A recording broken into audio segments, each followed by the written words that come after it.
स्वागत है आपका आपके चैनल विक्टोरियस एकेडमी में। और आप लोग लाइफ प्रोसेस के सर्कुलेशन टॉपिक की स्टडी कर रहे हो। आप लोगों ने प्रीवियस लेक्चर्स में बहुत कुछ पढ़ लिया कि आखिर सर्कुलेटरी सिस्टम प्लांट्स में कैसे होता है। इसके अलावा आप लोगों ने ये पढ़ा था कि ह्यूमन बीइंग में सर्कुलेटरी सिस्टम क्या होता है। तो हम लोगों ने ये जानकारी निकाली थी कि सर्कुलेटरी सिस्टम में तीन चीज़ें महत्वपूर्ण यानी कि इम्पोर्टेंट रोल निभाती हैं, जिसमें से हम लोगों ने ब्लड की कंप्लीट नॉलेज ले ली थी। इसके बाद हम लोगों को पढ़ना है about blood vessel and heart. So बच्चों, आज हम लोग स्टार्ट करेंगे that what is blood vessel. तो अगर हम लोग बात करें कि ब्लड वेसल क्या होता है, तो मुन्ना लोग ब्लड को बहाने वाला वेसल, ब्लड को रखने वाला बर्तन, ब्लड को एक जगह से दूसरे जगह पर ट्रांसपोर्ट करने वाले ट्यूब्स, इन्हीं को ब्लड वेसल्स कहते हैं। क्लियर? हमारे शरीर में ब्लड वेसल्स तीन प्रकार की होती है। अगर देखा जाए तो कौन कौन सी ब्लड वेसल्स हैं, तो आपका आंसर होगा first one is called artery, second one is called veins and third one is called capillary. Clear? ये तीन प्रकार की आपकी ब्लड वेसल्स आपके शरीर में मौजूद होता है। बहुत बढ़िया टॉपिक है मुन्ना, फटाफट बहुत अच्छे से सीखिएगा, बहुत ध्यानपूर्वक एकदम मन लगा के बैठ जाइए और इसको क्लियर कीजिए that what is the difference between arteries, veins and capillaries. क्योंकि ब्लड को हार्ट की तरफ, हार्ट से दूर कई कॉन्सेप्ट में ले जाना होता है मुन्ना लोग। क्योंकि अभी आप लोगों ने सर्कुलेशन टॉपिक नहीं पढ़ा, इसलिए बहुत ज़्यादा तो वेल डिफाइंड नहीं होगा, लेकिन जैसे ही आप इसको पढ़ने के बाद सर्कुलेशन पढ़ेंगे आपको एकदम क्लियर हो जाएगा that what is the why these different type of blood vessels are present in human being. Clear? So first of all the difference between arteries and veins. एक छोटी बात समझते हैं। देखो एक छोटी बात समझते हैं, इसको थोड़ा सा क्लियर करेंगे मुन्ना। देखो जैसे मान लीजिए ये आपका हार्ट है, ठीक? थोड़ा आपके वाला हार्ट बना दिया, टीवी वाला हार्ट जो आप लोग बनाते हो, ये वाला। हालांकि ये वाला हार्ट नहीं होता है मुन्ना, ये हार्ट तो सिर्फ मूवीज में और निब्बा निब्बी के लिए ही होता है। हार्ट हमारा डिफरेंट शेप का होता है, लेकिन फिर भी आपको समझाने के लिए मना दे रहे, ठीक? हार्ट ये है, ठीक? अब ये मेरे को 4 चैम्बर्ड होता है। अगर इसकी बात करें तो ह्यूमन में हार्ट कितने चैम्बर्ड होता है? 4 चैम्बर्ड होता है। देखो प्रोसेस क्या होता है मुन्ना, सबसे पहले बॉडी में खूब सारी रिएक्शंस होती हैं, जिसके कारण आपका ब्लड डीऑक्सीजनेटेड होता है। What is the meaning of deoxygenated? Blood में ऑक्सीजन की कमी, ब्लड में ऑक्सीजन यूज हो गया और कम हो गया, तो it is called deoxygenated blood. तो ये बॉडी से सबसे पहले हार्ट में जाएगा मुन्ना, डीऑक्सीजनेटेड ब्लड हार्ट में जाएगा। हम थोड़ा सा प्रोसीजर बता दे रहे हैं, हालांकि जो आपका डबल सर्कुलेशन का टॉपिक है वो आपको नेक्स्ट लेक्चर में मिलेगा। बस आज थोड़ा सा इसका समझ लीजिए कि आखिर ये वेसल्स जाती कहाँ से कहाँ है, ठीक? तो सबसे पहले बॉडी से डीऑक्सीजनेटेड ब्लड आपका हार्ट में गया। हार्ट में जाने के बाद वो जाएगा बेटू जी लंग्स में। लंग्स में प्योर होगा, क्योंकि लंग्स में भर भर के क्या होती है? ऑक्सीजन होती है। फिर लंग्स से वो पहुंचेगा दोबारा से आपके हार्ट में, और फिर वो दोबारा से वेन्स में पहुंचेगा। तो इस तरीके से कुछ आपके शरीर में blood to body to heart and heart to body, ये सर्कुलेशन चलता रहता है। यहाँ पर आपने पढ़ा बॉडी से हार्ट, देखो डीऑक्सीजनेटेड लिखा है, लंग्स टू हार्ट लिख लें तो यहाँ पर मुन्ना ऑक्सीजनेटेड टर्म आएगा, ऑक्सीजनेटेड। कुछ बातें समझ में आई कि नहीं है? बोलो भाई, क्लियर हो गया? तो अब समझते हैं हम लोग बातों को। देखिए सबसे पहले अगर आर्टरी की बात करें तो याद रखो भाई, आर्टरी में हमेशा ऑक्सीजनेटेड ब्लड बहता है। अगर ब्लड को, प्योर ब्लड को या फिर ऑक्सीजनेटेड ब्लड को ले जाने वाली वेसल्स की बात करें तो आपका आंसर तुरंत आर्टरी होना चाहिए। लेकिन एक्सेप्शन तो है ही भाई, केमिस्ट्री में है तुम्हारा, बायोलॉजी क्यों किसी से कम रहे, वो भी एक तो एक्सेप्शन लेकर घूमता है। एंड इसका एक्सेप्शन है मुन्ना पल्मोनरी आर्टरी। पहली इंपॉर्टेंट बात आप लोग शायद हमने बता दिया है या नहीं बताया, तो अब क्लियर कीजिए। Pulmonary term belongs to lungs. अगर बात करें हम लोग ना, तो ये पल्मोनरी टर्म लंग्स को बिलोंग करता है। क्लियर? यानी कि लंग्स की तरफ ले जाने वाला और लंग्स से दूर ले जाने वाले वेसल्स का कुछ एक्सेप्शनल केस चलता है। आपको ये बात ध्यान में रखनी पड़ेगी। तो सबसे पहले आपने इंपॉर्टेंट बात क्या जानी? ऑल आर्टरीज हैव कौन सा ब्लड? Oxygenated blood. एकदम याद हुआ? तो वेन्स में कैसा ब्लड बहेगा? Deoxygenated blood. पहला क्या याद हुआ, पहला पॉइंट सभी को याद हुआ, all arteries have oxygenated blood, all veins have deoxygenated blood except, अब एक्सेप्ट याद करो, पल्मोनरी आर्टरी। पल्मोनरी आर्टरी जाना कैसा चाहिए था इसमें, भाई आर्टरी है तो जाना कैसा चाहिए, ऑक्सीजनेटेड ब्लड, लेकिन पल्मोनरी एक्सेप्शन है, तो पल्मोनरी में कैसा ब्लड जाएगा, तो मुन्ना कैसा जाएगा, तो आपका आंसर है डीऑक्सीजनेटेड। ऑल आर्टरी में ऑक्सीजनेटेड, पल्मोनरी आर्टरी में डीऑक्सीजनेटेड, याद हो गया। ऑल वेन में डीऑक्सीजनेटेड, पल्मोनरी वेन में ऑक्सीजनेटेड। कंफ्यूज तो नहीं हो रहे हो मुन्ना लोग, इसको लिख के समझोगे तो याद होगा। एक बार और समझते हैं, all arteries have oxygenated blood, clear, accept pulmonary artery. तो पल्मोनरी आर्टरी में कैसा ब्लड जाएगा, ऑक्सीजनेटेड, ओ सॉरी डीऑक्सीजनेटेड। देखो बॉडी से ब्लड में हार्ट में गया डीऑक्सीजनेटेड, फिर देखो हार्ट से यहाँ जा रहा है लंग्स में, तो यहाँ पर भी देखो डीऑक्सीजनेटेड जाएगा कि नहीं, पहली बात कंफर्म करो बेटी, डीऑक्सीजनेटेड जाएगा कि नहीं, लंग्स में जा ही इसीलिए रहा है ताकि उसको ऑक्सीजन मिले, डीऑक्सीजनेटेड जाएगा कि नहीं, तो यहाँ पर ले जाने वाला डीऑक्सीजनेटेड कौन होगा, तो आपका आंसर है पल्मोनरी आर्टरी। आर्टरी में जबकि कैसा ब्लड बहता है, ऑक्सीजनेटेड, लेकिन यहाँ कैसा बह रहा है, डीऑक्सीजनेटेड। आप कंफर्म हो गया होगा भैया, नहीं तो लिख के याद करो, ऐसे कैसे काम चलेगा, क्लियर। इसके बाद वेन्स में आप लोगों ने क्या पढ़ा कि वेन्स में डीऑक्सीजनेटेड बहता है और पल्मोनरी वेन्स में ऑक्सीजनेटेड बहता है, यानी कि देखो ये लंग से ऑक्सीजनेटेड जा रहा है ना, लंग से ऑक्सीजनेटेड, यहाँ पर पल्मोनरी वेन होगा, समझ में आ रहा होगा यार, छोटा सा बनाया है, जब आपको डबल सर्कुलेशन पढ़ाएंगे ना तो एकदम क्लियर कर देंगे। चलिए अभी के लिए तो एक पॉइंट आपको समझ में आया, एक पॉइंट में इतना टाइम लगाओगे कैसे काम चलेगा, फटाफट देखिए। इसके बाद देखो आर्टरी का चूंकि ऑक्सीजनेटेड ब्लड है और हमारे पूरे शरीर को ऑक्सीजन वाला ब्लड चाहिए, दिमाग लगा के बात करेंगे तो याद हो जाएगा। अब पूरे शरीर को चूंकि प्योर ब्लड चाहिए तो बेटू हार्ट तो छोटा सा है और पूरा शरीर इतना बड़ा है, इस पूरे इतने बड़े शरीर में ब्लड को ले जाने के लिए बहुत ज़्यादा प्रेशर की ज़रूरत होगी कि नहीं। आप इमेजिन करो एक पाइपलाइन, पाइप से जिससे आप सिंचाई विचाई करते हो या फिर पौधों को पानी देते हो या फिर कभी कभी गर्मी में आप लोग अपने घर के बाहर पानी डालते रहते हो, उसको इमेजिन करो। क्या होता है बेटा, आप ऐसे पकड़े रहोगे पाइप को तो पानी एकदम जस्ट थोड़ी सी दूरी पे गिरेगा और हल्का सा प्रेशर डाल दोगे तो पानी दूर गिरेगा, यानी कि प्रेशर अगर लगाया तो फ्लो बढ़ेगा कि नहीं बढ़ेगा। समझ में आई बात बेटू। तो वही हाल है कि हार्ट से पूरे शरीर में प्योर ब्लड को ले जाने के लिए ज़्यादा प्रेशर की ज़रूरत होती है। तो आर्टरीज के यहाँ से 3 पॉइंट क्लियर हुए। पहला कि आर्टरीज का फ्लो हार्ट से कहाँ होता है, बॉडी की तरफ, पहला पॉइंट आपको क्लियर हुआ होगा, ये देखिए लिख रखा है, इंपॉर्टेंट पॉइंट क्लियर करिए। They carry blood away from the heart towards the body, heart से बॉडी को ऑक्सीजन वाला ब्लड चाहिए, इसीलिए शुरू में बताया arteries have oxygenated blood. Oxygen वाले ब्लड को ले जाने के लिए हाई प्रेशर चाहिए, लोग हाई प्रेशर चाहिए, और उस हाई प्रेशर को मेंटेन रखने के लिए आर्टरी की दीवार मोटी होनी चाहिए। यस, अगर आर्टरी की वॉल पतली होगी मुन्ना तो इतने हाई प्रेशर पर वो रप्चर या फिर डैमेज होने की संभावना रहती है। That's why arteries walls are thick and muscular. तो यहाँ पर आर्टरीज की दीवार कैसी हो जाएगी, थिक एंड मस्कुलर। एकदम क्लियर हो गया मुन्ना, वेरी गुड। अब पूरे शरीर में आपको ब्लड पहुंचाना है, रुक रुक के तो ब्लड पहुंचाओगे नहीं, क्योंकि हार्ट से ब्रेन को, हार्ट से हैंड्स में, हार्ट से डाइजेस्टिव सिस्टम की तरफ, हार्ट से पैरों में, पूरे शरीर में तो आपको ब्लड को पहुंचाना होता है मुन्ना, रुक के तो ब्लड पहुंचाना नहीं होगा। दैट्स वाई आर्टरीज में कोई भी वॉल्व नहीं होना चाहिए। वॉल्व देखो, वॉल WALL और वॉल्व VALVE दोनों में बहुत बड़ा डिफरेंस है, इस बात को ध्यान में रखना। वॉल दीवार होती है, वॉल्व वो स्ट्रक्चर है सर्कुलेटरी सिस्टम में जो ब्लड के ट्रांसपोर्ट को कुछ समय के लिए रोकता है। आर्टरीज में वॉल्व का प्रेजेंस नहीं पाया जाता। पूछो, बोलो क्यों?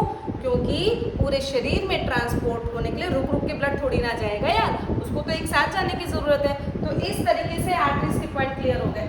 दूसरे नंबर पर ये जो आपको बाहर की तरफ से जो दिखती है ना, बाहर जो आपको कहीं लंबे तो नहीं शायद दिख रही ज़्यादा, लेकिन जिसकी भी बाहर की तरफ से दिखती वो वेन्स होती है मुन्ना, यानी कि आर्टरीज अंदर की तरफ प्रेजेंट होती, एम्बेडेड इनसाइड। तो यहाँ पर लिख रखा है आर्टरीज आर एम्बेडेड इनसाइड। एकदम समझ में आया? इसी के जस्ट अपोजिट वेन को इसी से कनेक्ट करके पढ़िए। सबसे पहले आपने पढ़ा arteries has oxygenated blood accept pulmonary artery, veins have deoxygenated blood accept pulmonary vein. Clear? अब जैसे ब्लड बॉडी को ऑक्सीजनेटेड ब्लड की जरूरत थी, तो वैसे ही हार्ट कहेगा तुम मेरी तरफ इम्प्योर ब्लड लाओ ताकि हम उसको लंग्स की तरफ भेजें ताकि वो प्योर हो। देखो सब कोई अपना अपना काम करने में जागरूक रहता है, ठीक है? आप भी स्टूडेंट हैं, जागरूक रहिए बच्चों, बोर्ड है, अच्छे से एग्जाम दीजिए। और बोर्ड के अलावा जो लोग भी कंपटीशन देने की सोच रहे हैं उनको 9-10 से बिल्कुल जागरूक हो जाना चाहिए। तो आप लोग भी जागरूक होके ही पढ़िए। हार्ट जागरूक है, लगातार आपको ब्लड सप्लाई दे रहा है, वो भी प्योर ब्लड सप्लाई दे रहा है, तो फिर आप क्यों नहीं, आपके सारे बॉडी ऑर्गन्स काम कर रहे हैं, आप खाना खा रहे हो, बच रहा है, आप वेस्ट मटेरियल आपके शरीर से बाहर निकल रहा है, आपके सारे सेंस ऑर्गन काम कर रहे हैं, सिर्फ पढ़ाई में ही मन नहीं लग रहा है, लगाइए बेटा, मन लगा कर पढ़िए। चलिए देखते हैं। तो वेन्स में क्या बोला गया कि वेन्स जो होते हैं वो हार्ट की तरफ ब्लड ले जाते हैं, हार्ट की तरफ। तो हार्ट की तरफ के लिए देखिए लिख रखा है, देख, आर्टरीज में हार्ट से दूर, वेन्स में हार्ट की तरफ। The blood carry towards the heart from the body. Clear? अब हार्ट की तरफ ले जाना है मुन्ना, तो हमको प्रेशर भी कम चाहिए। ज्यादा प्रेशर पे जाएगा हार्ट नहीं डैमेज हो जाएगा। यस, तो they carry blood at low pressure. इसके अलावा लो प्रेशर है, ज्यादा मोटी दीवार की जरूरत नहीं है, दे हैव थिन वॉल। एकदम समझ में आ रही होगी बात है? हाँ, हार्ट की तरफ जाना है तो ब्लड को थोड़ा सा रोक रोक के भेजना है। सो दे हैव वॉल। एकदम आप लोगों को डिफरेंस समझ में आ गया होगा। और भैया अभी बताया कि जो ऊपर आपको थोड़ी सी ग्रीन कलर की दिखती हैं वेसल्स, वो वेन्स होती हैं। आर्टरीज अंदर धसी होती है, वेन्स ऊपर होती है। That's why the term superficially use करेंगे कि दे आर प्रेजेंट सुपरफिशियली, ये ऊपर की तरफ प्रेजेंट होती हैं। मेरे ख्याल से अब तक आपको आर्टरीज और वेन्स क्लियर हो गया होगा। सो टेक स्क्रीनशॉट बना लो। इसके बाद हम लोग स्टार्ट करेंगे about capillary. Very good. Let's learn about capillary. What is capillary? First of all हम लोगों ने पढ़ रखा है आर्टरीज और वेन्स के बारे में कंप्लीट। अब पढ़ना है व्हाट इज कैपिलरी। बेटू देखो, आपको जो फिगर सामने दिख रहा है, इसमें क्या दिख रहा है कि आर्टरीज की कुछ ट्यूब्स बन रखी हैं, वेन्स भी कुछ ट्यूब्स में डिवाइडेड है। तो पहले इंपॉर्टेंट बात तो आपको क्या समझ में आई कि जो आर्टरीज और वेन्स होते हैं मुन्ना, ये आर्टरीज और वेन्स की जो फाइन ट्यूब्स होती हैं, यही कैपिलरी का फॉर्मेशन करती है। तो सबसे इंपॉर्टेंट बात, what is capillary? The fine tubes of arteries and veins forms capillary. Clear हो गया होगा अब तक? जहां आर्टरी और वेन आपस में मिलते हैं वहीं कैपिलरी बनते हैं। तो अब से आप लोगों को बता दोगे कहाँ कैपिलरी बनती है, कैपिलरी कहाँ पाई जाती है, कैपिलरी क्या होती है? एकदम क्लियर हुआ आप लोगों को कि जहां पर आपके आर्टरीज और वेन्स आपस में मिलते हैं वहीं कैपिलरी का फॉर्मेशन होता है। एकदम समझ में आ गया होगा। Very good. इसके बाद देखो होता क्या है, बहुत ध्यानपूर्वक चीजों को समझ लो। एक्चुअली क्या होता है बेटो कि ये बहुत पतली होती है, सिंगल सेल थिक बोला जाता है। यार ये केवल एक सेल से मिलकर बनी होती है, ठीक, एक सेल से मिलकर बनी होती है। वॉल्व होता है इसमें कि एक बार अगर आर्टरी से ब्लड यहाँ गया तो वापस ना आए, तो दे हैव वॉल्व। यानी कि कैपिलरी में क्या प्रेजेंट होता है? वॉल्व होता है। इनका काम सुनते हैं, काम वेरी इंपॉर्टेंट। सुनो बेटा, यहाँ से ब्लड जा रहा होगा, यहाँ से ब्लड जा रहा होता है, जा रहा होता है, जा रहा होता है। एक्चुअली क्या है कि देखो बहुत ध्यानपूर्वक यार चीजों को समझो। देखो जैसे मान लो ये टिश्यू है, ठीक है, ये टिश्यू है और इसी के ऊपर ये टिश्यू है और इसी के ऊपर इस तरीके से आपकी कौन मौजूद है? ये कैपिलरी मौजूद है। अब इसी समझ में है ना, टिश्यू के ऊपर कैपिलरी होती है। मेरे बताने का मतलब ये, इसीलिए देखो मैंने यहाँ पे टिश्यू लिख रखा है। अब तक समझ में आ गया होगा यार। आपके बॉडी ऑर्गन्स और टिश्यू के ऊपर ही तो पूरे ब्लड का जो वेसल्स है या फिर पूरा जाल फैला है। तो ये जो टिश्यू होता है ना, ये टिश्यू जब ब्लड जा रहा होता है तो ये ब्लड यहाँ से चीज़ों को छोड़ देता है। क्या क्या छोड़ देता है? अभी बताते हैं क्या क्या छोड़ देता है। इस तरीके से एक्सचेंज कर देता है। ये ब्लड यहाँ से मटेरियल को इनमें भर देता है, इस टिश्यू में भर देता है। इसके अंदर आकर ये मटेरियल भर जाएगा।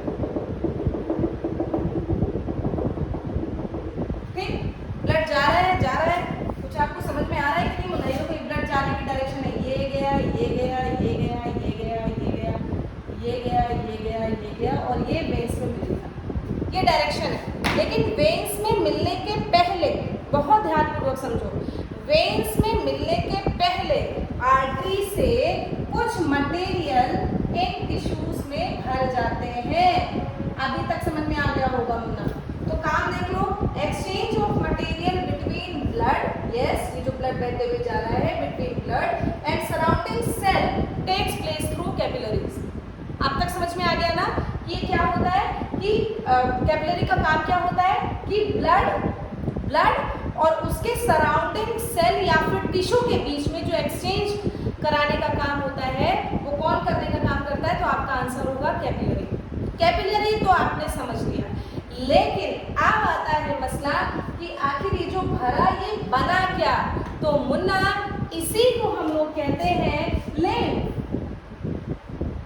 शाबाश, अब तक आपको बिल्कुल कायदे से समझ में आ गया होगा कि जो कैपिलरी के कारण ब्लड जो जा रहा है उससे जो मटेरियल खींच के टिश्यू, एक्चुअली क्या होता है बेटा, एक्चुअली देखो 2-3 बातें समझो। देखो आर्टरीज, पहले इसका स्क्रीनशॉट लीजिए तो आप लोगों को फिर लिम्फ के बारे में पढ़ाते हैं। एकदम समझ में आ गया कि नहीं? अभी एक बार और दोहरा दे रहे हैं कि आर्टरीज और वेन्स स्मॉलर ट्यूब्स में डिवाइड होती है, जिसको हम लोग क्या कहते हैं? कैपिलरी कहते हैं। जो कैपिलरी की दीवार होती है, they are single cell thick, यानी कि बहुत पतली होती है, वेरी थिन होती है। इसमें वॉल्व होते हैं, वॉल्व के साथ साथ इसमें एक्सचेंज ऑफ मटेरियल, ब्लड बहते हुए जा रहा है और इस ब्लड से कुछ चीजें इस सेल ने या फिर इस टिश्यू ने खींच लिया, है ना, बाहरी टिश्यू ने खींच लिया, और इस तरीके से आपका कैपिलरी का फंक्शन समझ में आ गया। अब ये जो खींच के जो फ्लूइड गया है अंदर ब्लड से, ये बना क्या रहा है? ये लिम्फ बना रहा है। समझ में आया? इसका स्क्रीनशॉट लो ना। अब आपको पढ़ाया जाएगा अबाउट लिम्फ।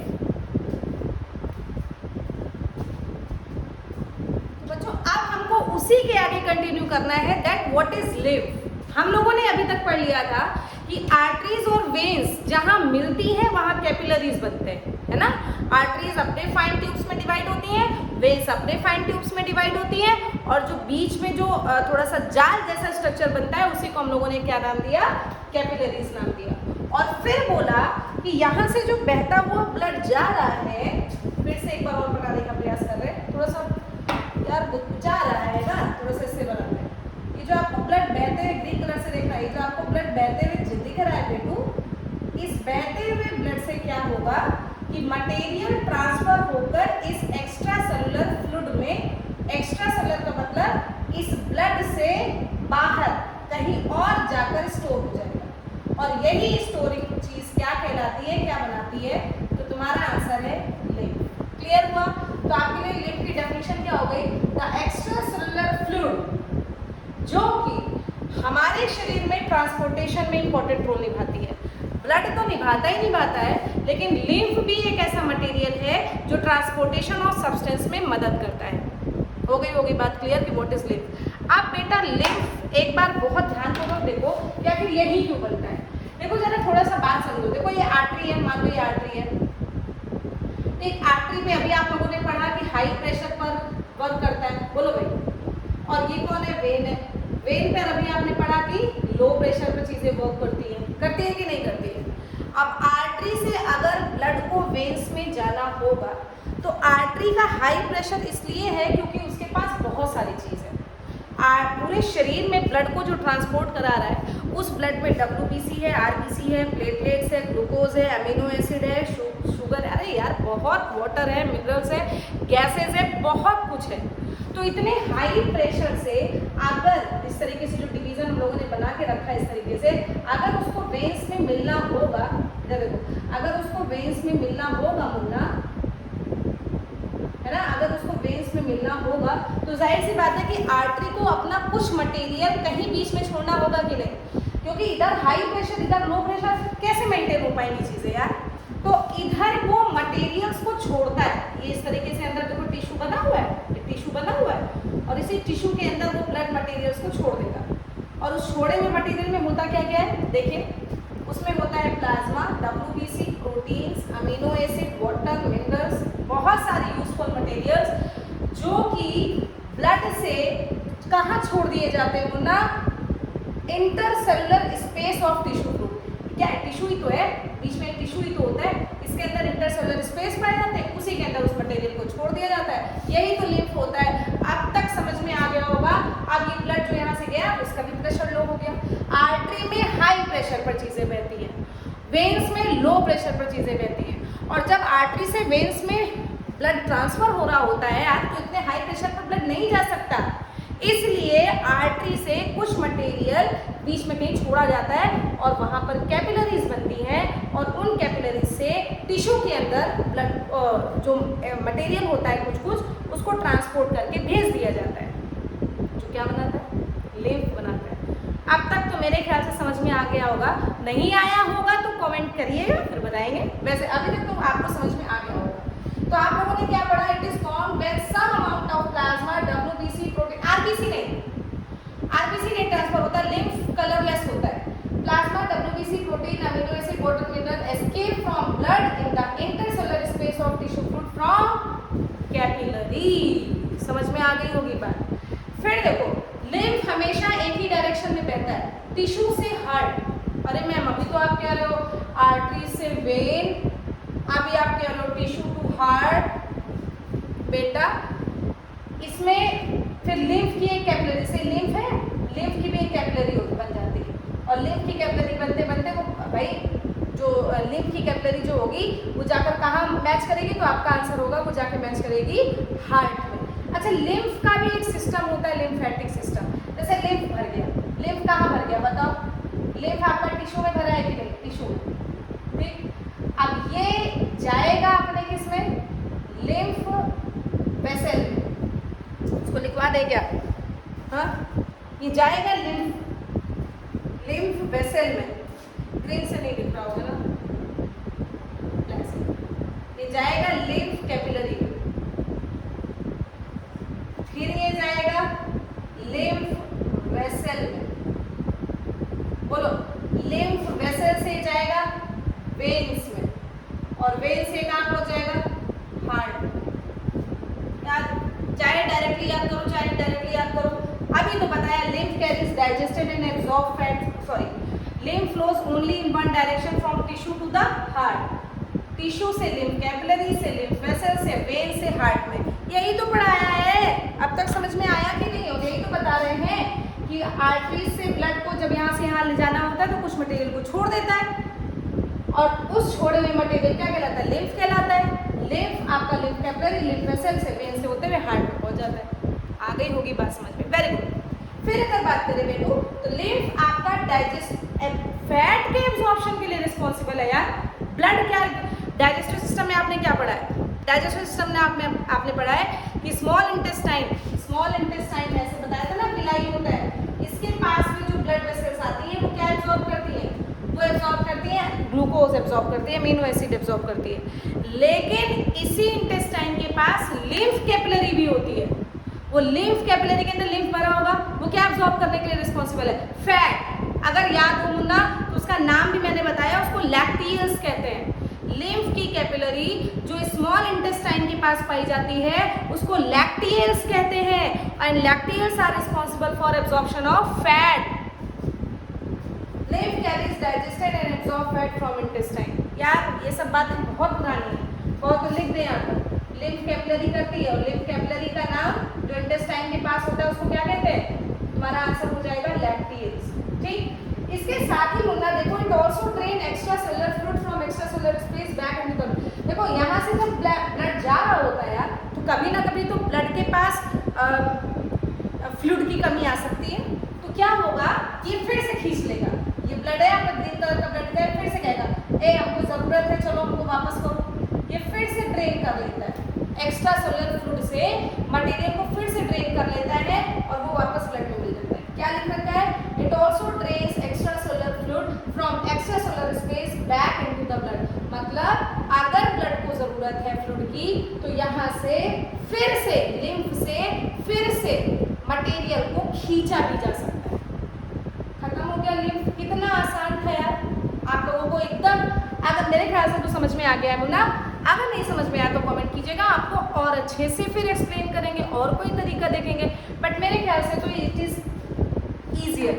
एक बार समझते हैं कि जहाँ आर्टरीज और वेन्स आपस में मिलती हैं, स्मॉलर ट्यूब्स कैपिलरी बनाती हैं, उन कैपिलरी से जब ब्लड निकलता है तो एक्स्ट्रा सेलुलर फ्लूइड जो ब्लड से मटेरियल होता है वो एब्जॉर्ब कर लिया जाता है ड्यू टू प्रेशर में डिफरेंस।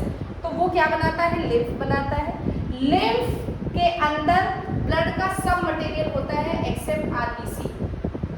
क्लियर। लिम्फ की डायरेक्शन की बात करें तो वो टिश्यू से लेकर हार्ट तक होती है। लिम्फ जो होता है अगर इंटेस्टाइन के पास से वो लिम्फ की कैपिलरी अगर इंटेस्टाइन के पास है then it is responsible for absorption of fat और उसको नाम दिया गया था लैक्टियल्स। और उसके बाद कहा है अगर ब्लड को जरूरत हुई तो वो एक्स्ट्रा सेलुलर स्पेस से एक्स्ट्रा सेलुलर फ्लूइड को ड्रेन करने की क्षमता भी रखता है। क्लियर। स्क्रीनशॉट ले मुन्ना। इसके आगे हम लोग थोड़ा सा बचा हुआ है उसको भी क्लियर करते हैं। तो चलो, हमारे शरीर में कुछ एक्स्ट्रा ब्लड वेसल्स, एक्स्ट्रा नहीं मतलब जो ब्लड वेसल्स हैं उनको कुछ किसी और नाम से बुलाया जाता है। तो ऐसा ना समझ लेना कि वो कुछ और ही है, समझते हैं बेटू। सबसे पहले पल्मोनरी आर्टरी, नाम ले चुके हैं हम लोग। आर्टरी में ऑक्सीजनेटेड, पल्मोनरी आर्टरी में डीऑक्सीजनेटेड ब्लड। और चूंकि pulmonary term belongs to lung, जो पल्मोनरी टर्म है मुन्ना ये लंग्स को बिलोंग करता है, तो या तो लंग्स की तरफ ले जाएगा या लंग्स से दूर ले जाएगा। एक कॉमन चीज सोचो, लंग्स की तरफ इम्प्योर ब्लड ही आएगा कि नहीं, डीऑक्सीजनेटेड ब्लड, ताकि लंग्स में जो ऑक्सीजन रहती है उसमें मिल जाए। तो pulmonary artery carry deoxygenated blood to the lungs. Clear. Pulmonary vein carry oxygenated blood to the lungs, from the lungs to the heart. Pulmonary vein carry oxygenated blood from the lungs to the heart. Clear. एक और blood vessels होती है जिसको aorta कहते हैं। ये aorta कुछ और नहीं, नॉर्मल आर्टरी है, लेकिन चूंकि ये लार्जेस्ट आर्टरी है इसलिए इसको एओर्टा कह दिया गया। समझना नहीं कि कुछ और एओर्टा क्या होता है, मैम ने तो नहीं बताया। एओर्टा एक लार्जेस्ट आर्टरी है जो हमेशा ऑक्सीजनेटेड ब्लड कैरी करती है बॉडी की तरफ। आर्टरी हमेशा बॉडी की तरफ ब्लड को कैरी करते हैं ना, तो एओर्टा लार्जेस्ट आर्टरी है जो बॉडी की तरफ ब्लड को ले जाएगा। वेना केवा, ये वेना केवा भी नाम अजीब सा लग रहा है, लेकिन ये भी एक प्रकार की वेन है मुन्ना। देखिए, हार्ट की तरफ वेन का काम क्या होता है, हार्ट की तरफ ब्लड को लाना। अब देखो, हार्ट आपका बीच में है, ये आपकी क्या फेस रीजन से और यहाँ है ये फोर लिम्ब से आपका ये हार्ट की तरफ ब्लड को लाएगा कि नहीं लाएगा, छोटा है। तो ऊपर वाले पोर्शन से जो हार्ट को ब्लड ले जाता है उसको कहते हैं सुपीरियर वेना केवा। लेकिन जो लोअर लिम्ब से और यहाँ के जो ऑर्गन वगैरह से ब्लड को हार्ट में लाता है उसको कहते हैं इंफीरियर वेना केवा। अब देखो, बॉडी नीचे का पोर्शन, इस पोर्शन के कंपेयर में अब नीचे का पोर्शन ज़्यादा बड़ा है, इसलिए इसको लार्जेस्ट वेन का दर्जा दिया गया है, इसको इंफीरियर वेना केवा को। या फिर आप सिर्फ वेना केवा भी लगा सकते हो। Inferior vena cava is the largest vein of body और ये क्या करेगा, carry deoxygenated blood from lower limbs and organs to the heart. और ये क्या करता है superior vena cava, carry deoxygenated blood from head and arms to the heart. मेरे ख्याल से ब्लड वेसल से रिलेट करते हुए आपको कोई भी अब दिक्कत नहीं आएगी, मैंने बहुत अच्छे से आपको एक्सप्लेन किया हुआ है। नेक्स्ट लेक्चर में बच्चा लोग हम लोग मिलेंगे about heart and circulation in different animals, और ह्यूमन में भी कैसा सर्कुलेशन होता है। तो ये सब चीज़ें हम लोग अपने नेक्स्ट लेक्चर में मिलेंगे। तब तक के लिए पढ़ते रहिए बच्चों। Thank you so much.